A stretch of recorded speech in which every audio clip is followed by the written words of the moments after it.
Tu sais, nous, lorsqu'on a commencé le réveil, le péché était vu comme une chose catastrophique. Le péché, ce n'est pas seulement la vie, ce qui arrive entre les hommes et les femmes, comme les gens voient.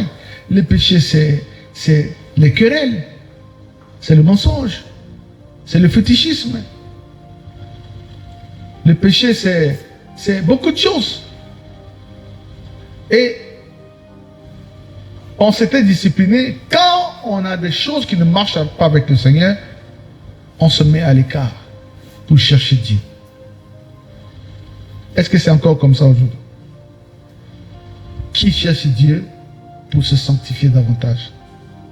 Qui cherche Dieu en disant, Seigneur, purifie-moi. Donne-moi la victoire sur les mauvaises choses. Seigneur, je veux être un jeune mis à part. Seigneur, je veux être un jeune distinctif. Je ne veux pas être comme tous les jeunes vivent. Je ne veux pas vivre dans le péché, dans les mauvaises choses. Seigneur, donne-moi la force. Seigneur, relève-moi.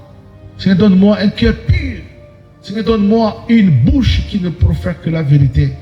Seigneur, ferme mes yeux au mal. Seigneur, ferme mes oreilles au mal. Qui prie comme ça encore? Mais quand les gens prient, oh Seigneur, bénis-moi, donne-moi l'argent. C'est pourquoi je dis la foi. Le Seigneur Jésus a raison quand il dit que quand je reviendrai sur cette terre, est-ce que je trouverai encore la foi? Alors, maintiens-toi dans la sainteté, dans la pureté, comme après la construction du tabernacle. Il y a eu tout un cérémoniel. Dieu voulait que les Lévites et les prêtres soient sanctifiés.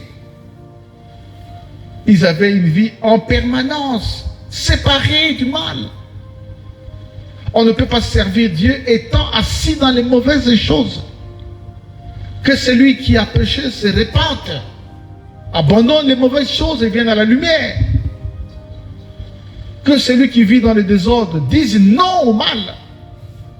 C'est vrai que jusqu'aujourd'hui, personne ne sait ce que tu fais. Mais est-ce que tu sais que si tu ne te répands pas, Dieu risque de t'exposer? Est-ce que tu sais que si tu ne te répands pas, Dieu risque de t'exposer? Répands-toi. Parce que ça fait longtemps que tu es resté dans les mauvaises choses.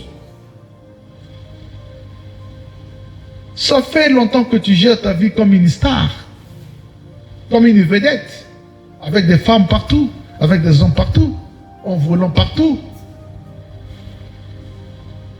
Mais jusqu'à quand tu vas servir Dieu dans cet état? Tu te tiens à la chair, tu prêches la parole de Dieu, tu te tiens à la chair, tu fais la modération. Parce que pour moi, modérer et prêcher, c'est la même chose. Hein?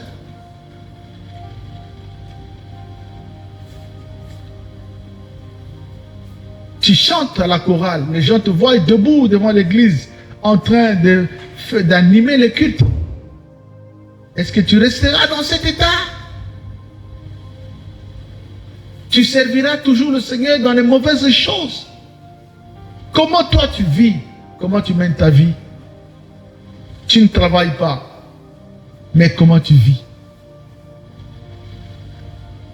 Tu n'es pas marié, tu n'as pas un commerce stable, tu n'as pas un salaire, mais tu brilles toujours comme une femme mariée à un monsieur banquier. Comment tu fais? Où tu trouves cet argent?